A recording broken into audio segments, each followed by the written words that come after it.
Bismillahirrahmanirrahim. Assalamualaikum warahmatullahi wabarakatuh. Alhamdulillahirabbil alamin. Wassalatu wassalamu ala nabiyyina Muhammadin wa ala alihi wa sahbihi ajma'in. Amma ba'd. Kita panjatkan puja dan puji syukur kehadirat Allah Azza wa Jalla pada kesempatan pagi yang berbahagia kali ini, masih di bulan suci Ramadan, hari yang keberapa Mas Anjas? 18. Kita masih kembali diberi kekuatan, kesehatan, hidayah serta taufik dari Allah Jalla wa Ala, sehingga kita bisa kembali menghadiri kuliah subuh online dengan tema tips hidup bahagia. Mudah-mudahan Allah Azza wa Jalla berkenan untuk melimpahkan kepada kita semuanya ilmu yang bermanfaat, sehingga bisa kita amalkan sebagai bekal untuk menghadap kepada Allah Jalla wa Ala. Allahumma amin. Salam dan salam semoga senantiasa tercurahkan kepada junjungan kita Nabi Agung Muhammad sallallahu alaihi wasallam, kepada keluarganya, sahabatnya dan umatnya yang setia mengikuti tuntunannya hingga akhir nanti. Anak-anakku yang Abi cintai dan juga segenap pendengar serta pemirsa yang semoga semuanya senantiasa dirahmati oleh Allah Azza wa Jalla. Hari ini kita akan memasuki tips yang ke-8 yang disampaikan oleh Syekh Abdurrahman bin Nasir As-Sa'di rahimahullah dalam kitab beliau Al-Wasailul Mufidah lil Hayatis Sa'idah.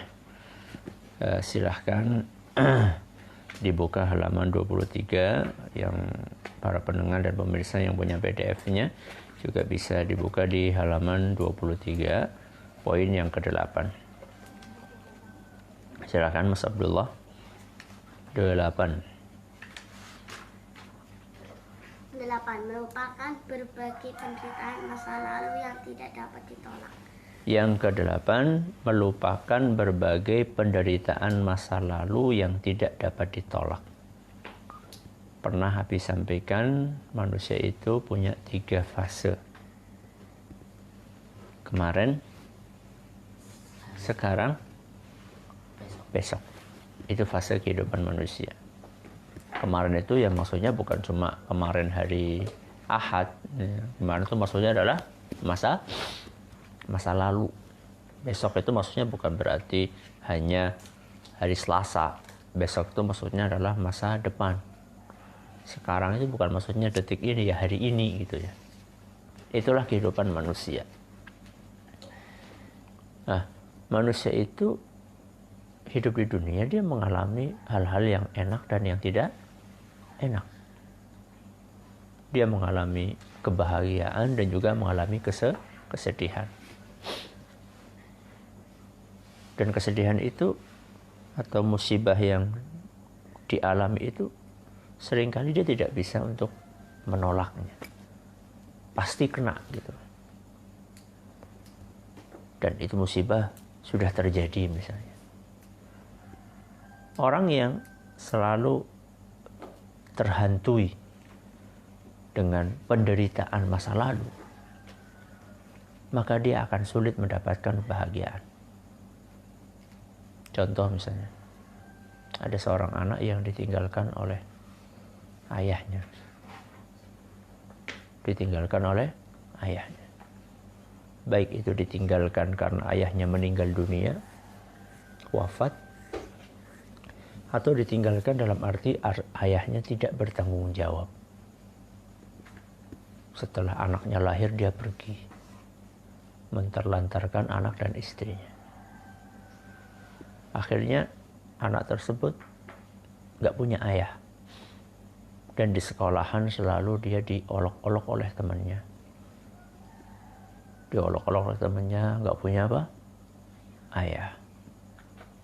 Itu tentu adalah sesuatu yang menyedihkan. Itulah sebuah penderitaan. Ya. Nah, ketika orang pernah mengalami kondisi seperti itu, maka dia tidak boleh terjebak untuk selalu mengingat-ingat kejadian pahit itu. Justru dia harus berusaha untuk melupakan dan tidak selalu mengingat-ingat kejadian pahit tadi. Karena ketika dia selalu memikirkan kejadian-kejadian jelek tadi atau kejadian-kejadian yang tidak mengenakan tadi, maka itu akan menumbuhkan pesimisme. Wah, nanti saya makannya bagaimana? Saya nggak punya ayah yang bekerja untuk menafkahiku. Ketika dia memikirkan seperti itu, maka dia hidupnya akan susah. Berbeda dengan orang yang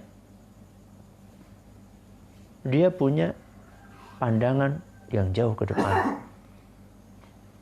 Dia membaca sejarah manusia-manusia istimewa yang ditinggal wafat oleh ayahnya, bahkan oleh ibunya ketika dia masih kecil. Siapa itu? Rasulullah SAW. Rasulullah SAW, kata para ulama, adalah yatim piatu sejati. Ya. Maksudnya bagaimana? Ditinggal wafat oleh ayahnya saat beliau belum lahir. Masih mending sebagian orang ditinggal wafat oleh ayahnya ketika usianya 5 tahun. Berarti sempat ngelihat siapa? Sempat ngelihat ayahnya, sempat ngelihat. Ini Rasulullah SAW nggak sempat. Masih berada di dalam perut ibunya.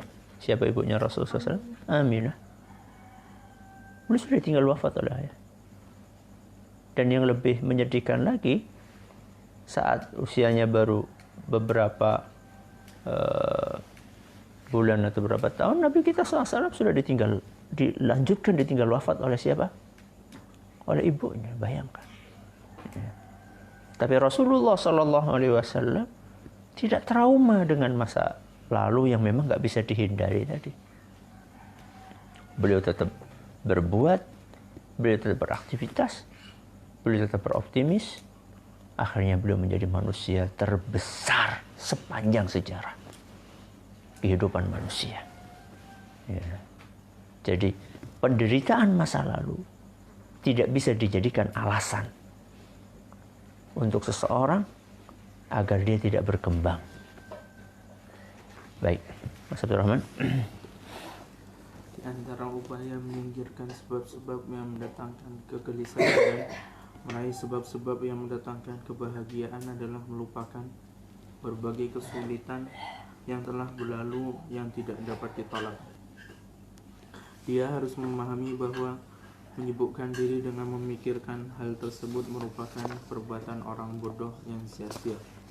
Oleh karena itu, dia harus berusaha memalingkan hatinya untuk tidak memusatkan pikiran terhadap masalah tersebut, dan agar tidak khawatir terhadap masa depannya dari dugaan kefakiran dan ketakutan atau kesulitan-kesulitan lain yang dia bayangkan. Ya kayak tadi anak yatim tadi misalnya.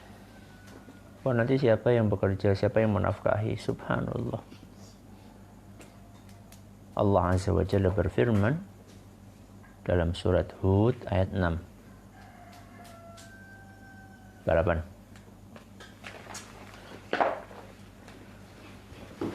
Siapa yang duluan dapat hadiah? Surat Hud ayat 6.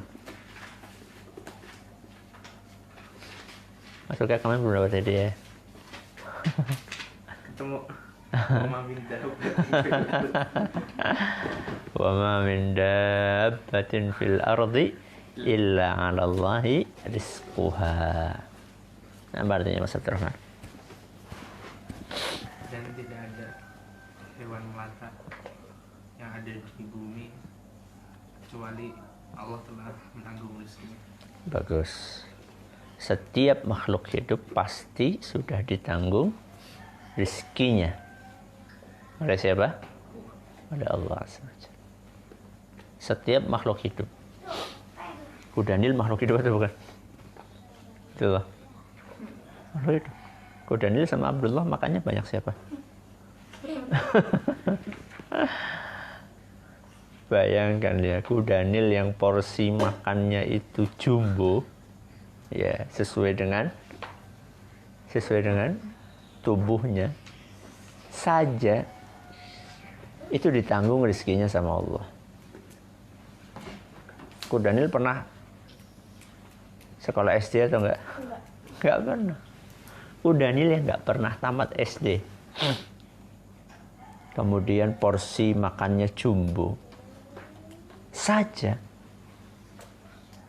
ditanggung rezekinya sama Allah. Apalagi Mas Anjas, apalagi manusia. Ya. Kenapa mesti kita takut dengan masa depan kita? Kenapa kita mesti takut dengan rezeki kita? Ya. Yang paling manusia itu makannya berapa piring, Mas Anjas? 2 piring? 1 piring. Paling manusia makannya 1 piring. Ya. Porsinya jauh lebih sedikit dibandingkan kuda nil, dibandingkan gajah. Kemudian manusia juga sekolah. Minimal tamatan SD. Bahkan ada yang sampai sarjana, S1, S2, S3. Kenapa takut dengan rezeki? Ya. Ada sebagian orang takut punya anak. Karena apa? Karena kekhawatiran masalah rezeki. Ya. Allah Azza wa Jalla sudah menanggung rezeki kita. Jadi kenapa kita mesti takut? Tapi bukan berarti gak kerja. Ya, nggak usah takut. Udah tiduran aja, ya enggak. Ya, tetap kita harus berikhtiar. Harus apa, Mas Anjas? Harus berikhtiar. Harus berusaha. Ya, kayak orang sakit, pengen sembuh ya, berobat, berusaha. Ya. Orang nggak punya duit, pengen punya duit ya harus bekerja. Ya. Tapi semuanya kemudian diiringi dengan tawakal kepada Allah Azza wa Jalla. Mas Anjas, lanjut. Dia juga memahami bahwa kehidupan masa depan tidak ada yang mengetahui apakah dia akan mengalami kebaikan atau keburukan, terpenuhinya harapan atau kepedihan. Ya, karena kita juga tidak tahu besok apa yang akan Allah takdirkan buat kita. Mas Usama tahu nggak nanti apa yang akan terjadi? Nggak tahu. Ya. Jangankan besok. Ini 5 menit ke depan. Kita nggak tahu apa yang akan terjadi. Ya. Jangankan besok. Nanti 5 menit ini. Jangan 5 menit. Habis ini 1 menit ke depan. Kita nggak tahu apa yang akan terjadi. Ya.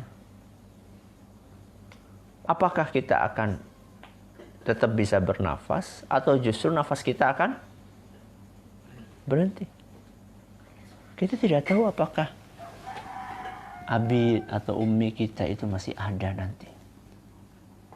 Kita tidak tahu apakah adik kita masih ada. Masih ditakdirkan oleh Allah Azza wa Jalla, dikasih umur oleh Allah Subhanahu wa Ta'ala. Semuanya tidak ada yang tahu. Tapi kita punya modal namanya husnudzon. Apa Usama? Apa husnudzon? Berbaik sangka. Kepada siapa Mas Anjas? Kepada Allah. Allah berfirman dalam hadis qudsi, Ana inda dhanni abdi bi. Apa artinya Mas Abdurrahman? Ana inda dhanni abdi bi. Sesuai dengan prasangka hamba. Aku sesuai dengan prasangka hambaku kepadaku. Aku di sini siapa Mas Anjasya? Allah. Allah tergantung bagaimana hambanya berprasangka. Nah sekarang kita pengen dapat kebaikan atau keburukan? Kebaikan, maka berprasangka baiklah kepada Allah. Jadi jangan salahkan seandainya kemudian kita ditakdirkan mengalami keburukan-keburukan. Lawang kadang-kadang ada sebagian orang yang suka berprasangka buruk. Kebaikannya husnudzon apa Mas Abdullah? Su'udzon. Apa Mas Anjasya su'udzon? Berprasangka buruk. Kalau husnudzon apa Mas Abdullah? Berprasangka baik. Ya, berprasangka baik sama Allah Azza wa Jalla.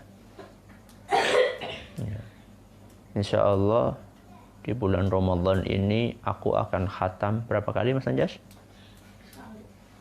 Loh, awal Ramadan katanya 5 kali. Berprasangka baik sama Allah Azza wa Jalla. Ya. Sehingga nanti kita akan ditakdirkan yang terbaik oleh Allah. Ya, semuanya. Ya. Misalnya punya cita-cita pengen kuliah di mana Mas Usama? Di Madinah. Berprasangka baik sama Allah. Allah akan mudahkan jalan ke sana. Ya. Punya cita-cita mulia, pengen hafal Al-Quran sebelum tamat SD misalnya. Ya. Berprasangka baik sama Allah. Ya. Walaupun kita tidak tahu apa yang akan terjadi esok, tapi kita punya modal husnudzon, berprasangka baik kepada Allah Azza wa Jalla. Lanjut, siapa? Mas Usama ya? Karena sesungguhnya semua itu berada di tangan yang maha perkasa dan bijaksana. Manusia tidak berwenang sedikitpun di dalamnya kecuali berusaha untuk mendapatkan kebaikan masa depannya dan menghindari segala sesuatu yang membahayakan. Ya. Jadi karena kita tidak tahu apa yang akan terjadi besok, ya, maka kita tetap berupaya untuk mendapatkan kebaikan. Ya. Jadi kalau misalnya kita pengen kuliah di Madinah, berarti upayanya apa? Belajar maksimal. Ya. Belajar maksimal. Bukan hanya sekedar punya cita-cita. Kalau cita-cita yang tidak diiringi dengan usaha itu angan-angan kosong namanya. Pengen di Madinah tapi kerjaannya main terus. Ya, malas murajaah. Ya. Kemudian juga kerjaannya cuma ngobrol. Bagaimana akan tercapai cita-cita mulia tersebut? Kemudian juga menghindari hal-hal yang bisa membahayakan. Jadi apa yang bisa membahayakan kita hindari. Ya. Kita sudah tahu ya bahwa makanan yang tidak sehat itu bisa membuat seseorang menjadi sakit. Ya. Dihindari makanan-makanan tersebut. Kalau kita pengen apa? Pengen sehat. Ya. Kita tahu bahwa terlalu banyak bermain itu akan membuat seorang jadi malas belajar. Dikurangi.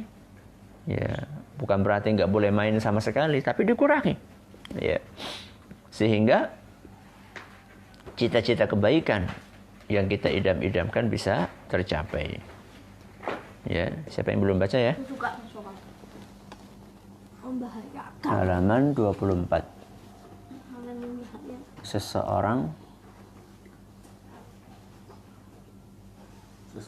yang mengetahui bahwa ketenangan dapat diraih jika dia menyingkirkan pikirannya dari kekhawatiran terhadap masa depannya, kemudian bertawakal kepada Allah dengan memperbaiki nasib kehidupannya, maka hatinya akan tenang, kondisinya akan membaik, serta rasa gundah dan kekhawatiran dalam hatinya akan hilang. Ini di sini Syekh mengingatkan tentang pentingnya usaha diiringi dengan tawakal. Harus diiringi dengan apa? Tawakal. Bukan hanya usaha saja, bukan hanya bekerja, bukan hanya berobat, tapi juga minta sama Allah. Minta kesuksesan, minta keberhasilan. Kemudian menggantungkan itu semua kepada Allah. Kita yakin. Innallaha la yudhi'u ajral muhsinin. Allah tidak akan menyia-nyiakan balasan bagi orang-orang yang senantiasa berbuat kebaikan. Ya. Makanya aneh seandainya ada orang yang sholat tapi dia mengkhawatirkan rizkinya. Aneh, kenapa aneh? Lah wong orang yang nggak sholat saja, apa? Ditanggung rizkinya sama Allah, apalagi orang yang sholat. Orang yang tidak berislam, orang yang tidak beriman saja dikasih rezeki sama Allah, apalagi orang yang beriman. Orang yang nggak berjuang untuk agama saja dikasih duit sama Allah. Apalagi orang yang berjuang. Anak-anakku nanti Abi harap semuanya berjuang untuk agama. Ya. Berdakwah, mengajarkan Al-Quran, mengajarkan kebaikan. Setelah kita amalkan, rezeki ditanggung sama Allah Azza wa Jalla. Masa kan gak masuk akal sama sekali. Orang yang gak pernah berjuang untuk agama, rezekinya ditanggung sama Allah. Masa orang yang berjuang untuk agama Allah Azza wa Jalla gak ditanggung? Gak mungkin lah, mustahil. Ya. Tadi surat apa tadi ayatnya? Hud ayat berapa tadi? Ayat 6. Wa ma min dabbatin fil ardi illa 'ala Allahi rizquha. Mudah-mudahan yang kita pelajari pagi hari ini bermanfaat buat kita semuanya. Wallahu ta'ala a'lamu bissawab. Mari kita tutup dengan membaca doa kafaratul majlis. Subhanakallahumma wa bihamdika asyhadu an la ilaha illa anta astaghfiruka wa atubu ilaik. Wassalamualaikum warahmatullahi wabarakatuh.